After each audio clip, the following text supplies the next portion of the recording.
All right. Let's go ahead and move off of my therapy talk and move into the Midseason Awards. And so we have 9 weeks played now officially. This is going to be the awards for if the season ended today, who would win these awards right now? Where do you want to start? You want to start off with the coach, then the Yeah, let's go rookies? easy. Let's go easy to, last Okay. to first. Okay, so coach of the year, you kind of already mentioned who you want to go ahead and put up there. I put 2 in there because I want to just recognize the guy. He's been in the league for a couple of years now, but I want to put him in there because I think he deserves some recognition what he's doing with that team. So you're going with Dan Quinn? I'll go with the Dan either way. I'll pick a Dan. My other guy is Dan Campbell. So yeah, if you pick a Dan, if you want to pick a Dan, I'll pick a Dan. Listen, breaking news: Dan is coach of the year. Okay, exactly. Fill in the last name however you want. I'm good either way. Exactly. Yep, I'm right there with you. Yeah, I think that one's pretty simple. Obviously, what Dan Quinn has done with the team to up to this point, with Washington being the in first place for the division, is kind of point blank obvious. And what Dan Campbell is doing with the Lions is they're the best team in the league. At least in my eyes, they are. They're my number one in my power rankings for good reason. And that team buys into everything Dan Campbell is. He's one of the few examples where, Drew talks about the pom-pom coaches. He's one of the true examples where he has called plays in the past. His first year there, he called the defensive plays. But now he doesn't, but everyone buys into it. It's one of the few examples that shows that some of it works. You just got to be Dan Campbell. That's the difference. I just want to give you 2 quotes. Okay. It doesn't matter if you have 1 ass cheek and 3 toes. I will beat your ass. That's Dan Campbell as a player. Now, Dan Campbell, introductory press conference. We all laughed at this. We're going to kick you in. We're going to kick you in the teeth. And when you punch us back, we're going to smile at you. And when you knock us down, we're going to get up. And on the way up, we're going to bite a kneecap off. Yep.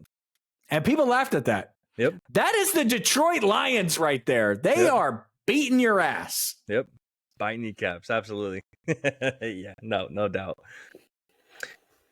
What about if we're going to go ahead and move off of the coach now and move into the rookies of the year? You want to go ahead and start off with the defensive rookie of the year. We kind of already mentioned that we might get into him a little bit later. This is the perfect opportunity to get into a Mr. Jared Verse for winning defensive rookie of the year. Who do you have? Not to interrupt that, but do you know what my favorite Dan Campbell moment is? Okay, what's that? He's playing for the Giants and they're losing to the 49ers in a playoff game and he punts his helmet. Like he walks off the field and he punts his helmet. It just should have known then he was going to be an amazing head coach, right? Right. You said defensive rookie of the year? Yeah, defensive rookie of the year, Jared Verse on this side. I don't even really have an argument for you on that. Some of the advanced statistics on a couple of the corners are pretty good. But that's, Jared Verse is just as advertised, which is really good. Yeah. I do think that if somebody pops out for a couple sacks down the stretch, they might be able to steal the award. I don't think this is super locked up by any means, but with Jared Verse, when you think about the hole that was left behind by one of the greatest defensive players of all time that retired this offseason, thank God. Just to be able to fill that role and be incredible at what he's doing has been huge for the Rams. And I know the Cardinals are in first place in that division right now, but I would be side-eyeing the shit out of the Rams right now as a team that can possibly make some noise. Yeah, Jared Verse has been awesome. Obviously, we've shouted him out every single opportunity that we can actually get to shout him out because he's been so awesome. Hey, you know what Drew doesn't like? He doesn't like pressures, but you know what he's 10th in? He's 10th in pressures for edge rushers. So pretty impressive for a guy that is a rookie. He has 3.5 sacks on the year, forced fumble, 20 solo sacks on top of that. But he's just kind of been a presence. He's one of only 5 defensive ends to have a 75 or above PFF grade on run defense and pass rush as well. So he's, again, 1 of 5. So he's been super impressive again. I don't know where else to go besides that. I don't think anyone else super deserves it. Like you said, if one guy kind of comes in and starts to rack up sacks here and there, a lot to a Turner who hasn't been very good, which I like that Dallas Turner isn't playing well. And one, because we kind of said the type of player he is, but two, because of the big ass fucking hissy fit he threw on draft night when he got drafted. You remember that when he got drafted and he was kind of walking out and he was like, "It's fucking bullshit, man. It's fucking bullshit, bro." Motherfuckers know what you are. You're not that good. That's what you are. You fucking suck. You have 7 pressures on the year. I don't care how much you played. You clearly haven't been playing well enough to even get on the fucking field for this team. Not to mention, like, once you're drafted, the draft doesn't, like, it doesn't matter anymore. Like, they just traded for a former number 1 round pick. Nobody cares. Yep. They just signed a former number 2 overall pick. Yeah, it's Carson Wentz. Who cares? He sucks. You know what I mean? Like, it doesn't it doesn't really matter once the season and everything started where the hell you were drafted at. Yeah. Looking at the offensive rookie of the year, obviously it has to be Caleb Williams. Oh wait, that's my preseason. Oh, Jaden Daniels. There we go. Jaden Daniels, offensive rookie of the year. Who? Jaden Daniels for offensive rookie of the year. Guy. Your guy. Yeah. My guy. I'm not gonna say no. Absolutely. Okay, would you say, in all the things that we talked about in the lead up to the offseason and all the shit we discussed, if we were grading each other, who's winning? I don't know. I'm pretty good with all the offensive lineman stuff and defensive lineman stuff. No, I'm not even talking about the draft shit. I'm just talking about projecting the season, talking about the hot seat stuff, talking about the power rankings. I mean, I got the Bills are just making me look like a genius. Jaden Daniels making me look like a genius. Sure. I feel great about the draft, honestly, because everybody kept saying that the 49ers were going to draft Tyler Guyton. So, yeah, it must be nice. How's it feel? Well, I mean, our wide receiver almost got murdered. So, I mean, could be worse. That's a good point. Yeah, that's put a little perspective on it. Yeah, for sure. Yeah, it's Jaden. It's not even close. It's a little bit close. I mean, no, it's not a little bit close. No, but it's not. I think that there's the nice thing is that in the AFC, the All-Pro team, Brock Bowers is going to make it at tight end, I think, unless Travis Kelce goes fucking crazy. But Brock Bowers deserves his own separate, the stuff that Malik Neighbors is doing this year, but it's just not even close. Jaden Daniels, they're 7-2. Hail Mary. It's fantastic. And he had a stretch there where he didn't throw an incompletion, and now he has these games where it's a struggle and he's still pulling out the win. Like, he's given you – Jaden Daniels in his rookie season has given you a 7-course meal here. He's given you a little bit of everything. And I know I talked to you this week. We're going to do hopefully a segment here soon comparing him versus CJ through maybe the first 10 weeks of the season or whatever, their definitely. Rookie years. And I'm super excited about that. So, yeah, definitely. Now the offensive and defensive player of the year. Let's go and start with defensive player of the year. No, do offense. Offense is easy. Yeah, defense. There's a lot to talk about on defense. I'm interested to see who you pick. Okay, because the defensive player of the year is on the IR. So, yeah, unfortunately, offensive player of the year is Derrick Henry. Yep. Yeah. You can throw your hat on Saquon as well. I think Saquon definitely deserves a huge shout out. You look at the wide receivers on the other side, there's nothing special or spectacular coming out of that side that warrants giving them a offensive player of the year nod. But what Derrick Henry is doing right now, already 1,000 yards through the 9 games that he's played. What he's done to transform that team, both Lamar and Derrick Henry being inside the top 10 for rushing, it's great. We're chugging, and I think Derrick Henry. I don't even want to talk about Derrick Henry anymore. I think that honestly, this could be a quarterback, though. I think the MVP race is right now pretty solidly between 2 players, and I think you could just hand Offensive Player of the Year to the guy that doesn't win it. Yeah. But that's for fair. Right now, considering you and me might have different picks for MVP, we could stay here at Derrick Henry because he's just Derrick Henry. I mean, yeah, he looks like he's in his prime, man. Like it just when you factor in the fact that the Cowboys don't even bring him in for a visit, and then all the shit that Jerry Jones said this offseason about him, it's just like it's so bad. Again, I've said it once, I'll say it again. 31 other teams did not sign Derrick Henry. Only one team bragged about not signing Derrick Henry. That's it. What about your defensive player of the year? Because you said that we have a lot to talk about here. And I think that there is a handful of candidates, but I went with one. What position did you go with? Interior defensive lineman. Okay, I went with a defensive back. Leads the league in interceptions currently. Oh, okay. All right. Go ahead. Because why not? It's counting stats, right? This is what Xavier McKinney needs to end the year with 10 or 11 interceptions for him to have a shot at this award. He has a chance to do it. Hopefully he doesn't, just for our snap judgment segment, but that I don't want to lose. But yeah, right. If the season ended right now, I think I would give it to Xavier McKinney. He's been lights out. That's fun. Yeah, no, I'm there with you. I consider it, but I didn't put any defensive backs on the consideration because they never win. I'm with you on that. Yep. Yeah. So interior defensive lineman, there's only one guy to win for interior defensive lineman on the defense player of the year, and that's Dexter Lawrence, sexy Dexy himself. You know, that's big guy moves, man. 90 overall grade for PFF, 33 pressures as an interior defensive lineman, 10 sacks on the year as well, 18 solo tackles. I mean, he's a disruptor. He's a stopper. He has 20 stops on the year, which ranks 5th. Again, 10th, 10 sacks. So that's first in sacks. 19 hurries. That's 8th in hurries. I mean, the dude, he's 3rd in total pressures. So yeah, man. He's a baller, and he plays all the time. He's 7th in total snaps for interior defensive lineman. So he's always playing. He's always on the field. I'm glad he's getting this type of recognition because he's been a baller. So, and then a lot of interior defensive linemen outside of obviously Aaron Donald, they don't get the recognition. Like last year, Derrick Brown.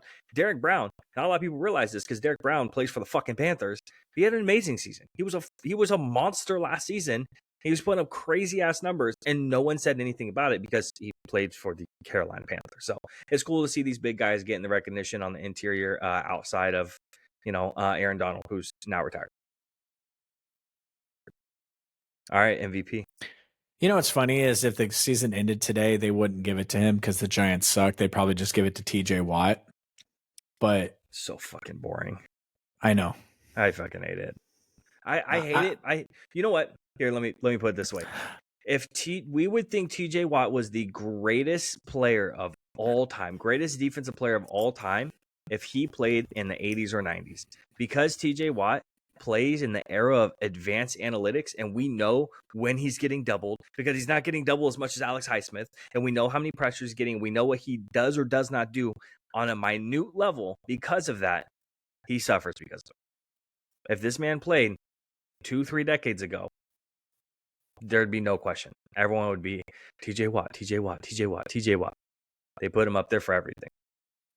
Well, it's the same thing with, I will always champion my guy, a certain middle linebacker for us. If it was 10 years ago and Fred Warner was allowed to lay these dudes out across the middle, the problem is pass deflections aren't sexy for a middle linebacker, right? And filling the hole and stopping the run aren't sexy for the middle linebacker. Doing your job. And he covers down the field, and he peanut punches those fumbles out all the time, and he picks the ball off, and he's just leads absolute menace on the entire field. And he just had a highlight reel of 10 or 12 plays this year where he just laid a dude out across the middle.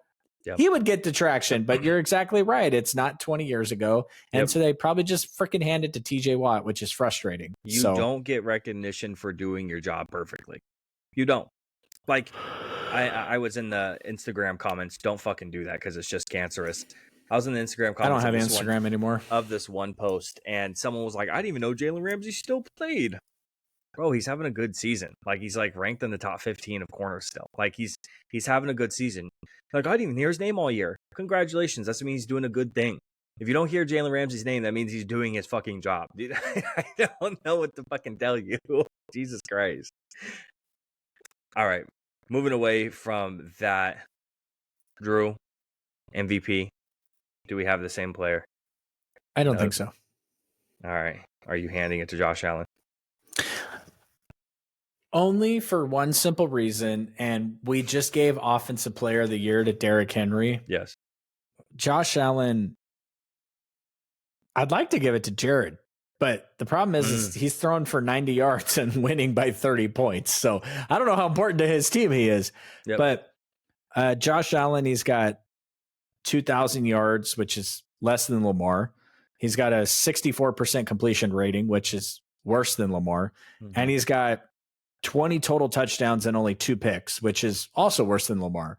So I have zero statistical input to give you onto why Josh Allen should win this award over Lamar, except for the fact that Lamar's team is way fucking better and Josh Allen just keeps doing the damn thing.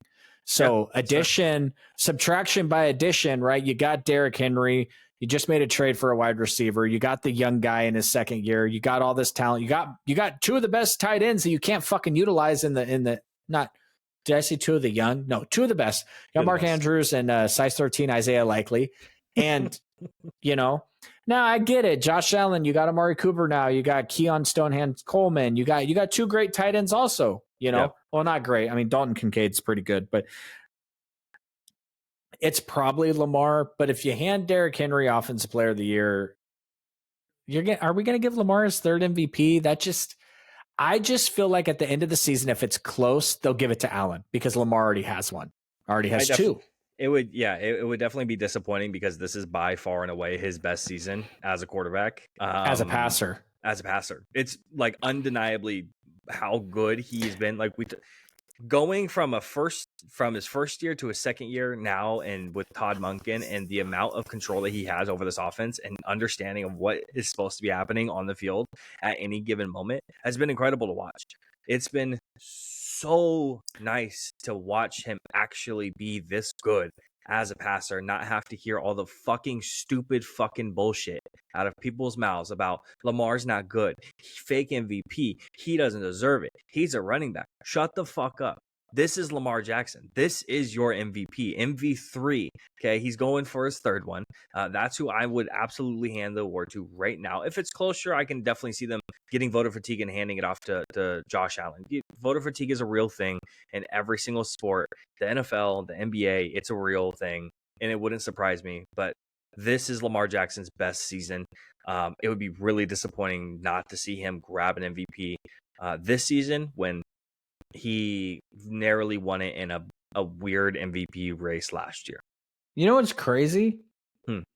Is you're just like taking full-blown shots at your dad and he's on a cruise and can't even defend himself right now. Yeah, that's his problem. Don't go on a cruise. Hey, I got an interesting stat for you. Okay. If I had told you this stat before this season started, you would have thought that Lamar was having a terrible fucking year. Okay. Do you know that Lamar Jackson has the same amount of interceptions as rushing touchdowns? Yeah. If I told you through week 9 that Lamar had the same, you would probably assume that Lamar had 8 or 9 or 10 picks. Yep. No, definitely. Now, a lot of that's the Derrick Henry effect, right? Yeah, what Derrick Henry has, 12? But what's going to happen in the playoffs, my dude, when everybody is lined up to stop this mammoth beast of a man, and Lamar's just daintily running to the outside wide the hell open because you're so concerned about Derrick Henry? Yep. This is what we're talking about. This is what was supposed to work all season. This Derrick Henry, Lamar Jackson combo plan. It's the combo meal. This is what they were ordering. They got everything plus more. Like they delivered. So that was fantastic. Thanks, man. I got combo meal. This is what they're ordering. Yep. Do you have that written down? I don't. It was off the dome, just like your Diddy domination. I did not have Diddy domination planned. I did not come into the podcast night thinking I was going to make a Diddy reference. All right. Before we move on to the Midseason Awards, honestly, sitting here talking to you about this, and it's funny because they're not even first in their division. But if we projected a future power rankings, like we just said, what are the power rankings going into the playoffs? I might put the Ravens at number 1 right now, which they're not even first in their division, let alone the AFC. Right. But this thing that they're doing, like Can the Bills beat the Ravens? I don't think so. Not with that rush defense. Nope. Can the Chiefs beat the Ravens? Maybe. Chiefs are really good on defense. Yeah. So, absolutely. Dude, somebody give that fucking GM a lifetime achievement award. He trades away Tyreek Hill to re-sign Chris Jones. Matter of fact, fuck TJ Watt. Let's get Chris Jones the award because that dude just makes everything. Chris Jones is the Fred Warner of the defensive line, I feel like. He gets a little bit more of the counting stats, but that dude is just absolutely fantastic. Night in, this ain't the NBA. Week in and week out. There you go. Yeah, he has a 90.2 overall grade, which is second. That's above Dexter Lawrence. 35 pressures above Dexter Lawrence. 4 sacks, so that's the difference. 6 less than Dexter. But he's second in hurries, second in total pressures. So he's all over the place, definitely. Got anything else for Dexter Lawrence is only 26. Yeah. Jeez. Yeah, he's super young. Yeah. Man. Man, oh man. What if he gets traded instead of Max Crosby? Ooh. What if the Lions get Dexter Lawrence? No. Oof. Oh my gosh. Oof.